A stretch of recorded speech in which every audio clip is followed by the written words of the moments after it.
విశాఖపట్నంలో 22 ఎకరాల్లో ఏర్పాటు చేయబోతున్నటువంటి ప్రతిష్టాత్మక కాగ్నిజెంట్ అనేటటువంటి సంస్థకు సంబంధించి భూమి పూజ కార్యక్రమం. ముఖ్యమంత్రి, అదేవిధంగా నారా లోకేష్, ఇంకా మిగిలిన కొంతమంది మంత్రులు, స్థానికంగా ఉన్నటువంటి ప్రజా ప్రతినిధులు, అదేవిధంగా కంపెనీ ప్రతినిధులు, ఉద్యోగులు, వీళ్ళందరి సమక్షంలో పెద్ద ఎత్తున ఈ యొక్క కార్యక్రమం జరిగింది.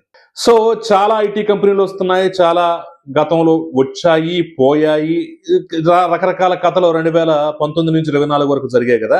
ఇప్పుడు ఖచ్చితంగా కాగ్నిజెంట్ గురించి మనం మాట్లాడుకోవాల్సిన అవసరం ఏంటి, దీని యొక్క గొప్పతనం ఏంటి, ఇది తీసుకురావటం వెనక ప్రత్యేకమైన కృషి ఏమన్నా ఉందా అని చెప్పేసి చాలా మందికి డౌట్లు రావచ్చు.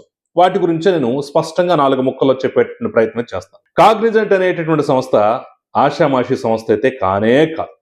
ఎందుకు కాదని చెప్తున్నానంటే, ఐటీ సెక్టార్లో సాఫ్ట్వేర్ ఎంప్లాయీస్గా ఉన్నటువంటి వాళ్ళు, లేదా మీ కుటుంబంలో ఎవరైనా సాఫ్ట్వేర్ ఎంప్లాయీగా ఎవరైనా ఉద్యోగం చేస్తూ ఉంటే వాళ్ళని అడగండి, కాగ్నిజెంట్ అనేటటువంటి సంస్థ గొప్పదేనా, మంచిదేనా, అందుట్లో ఉద్యోగం వస్తే భవిష్యత్తు బాగుంటుందా అని చెప్పేసి వాళ్ళని అడగండి. మీకు తెలియకపోతే వాళ్లే చెప్తారు కథలుగా ఆ సంస్థ యొక్క గొప్పతనం గురించి. ఇది మన కంపెనీ కాదు, అమెరికా కంపెనీ. దాదాపు 1996కు ముందే ఇది ఏర్పాటైనటువంటి కంపెనీ. ఇప్పటి దాని ముఖ విలువ దాదాపుగా 3.5 లక్షల కోట్ల రూపాయల వాల్యూ ఉంటుంది. ఆ కంపెనీ యొక్క పూర్తి విలువ 3.5 లక్షల కోట్ల రూపాయలు. దాదాపుగా 3 నుంచి 4 లక్షల మంది ఉద్యోగులు కాగ్నిజెంట్ మొత్తం మీద ఓవరాల్ గా పనిచేస్తున్నారు. అందుట్లో 2,50,000 పైచులకు అనుకుంటాను అచ్చంగా ఇండియాలోనే పనిచేస్తున్నారు. అందుట్లో కూడా 75,000 మంది ఉద్యోగులు హైదరాబాద్లో పనిచేస్తున్నారు. ఇప్పుడు ఆంధ్రప్రదేశ్లో ఏర్పాటు చేయబోయేటటువంటి కాగ్నిజెంట్ సంస్థలో 25,000 మందికి ఉద్యోగాలు కల్పించేటటువంటి ప్రణాళికతోటి ముందుకొచ్చింది. అలా ఇలా ముందుకు రావటం కాదు, ఒక వ్యక్తి యొక్క కష్టం, శ్రమ, స్వేదం దీని వెనక దాగింది. ఎస్, దావోస్లో -15 డిగ్రీల సెంటీగ్రేడ్ ఉష్ణోగ్రత.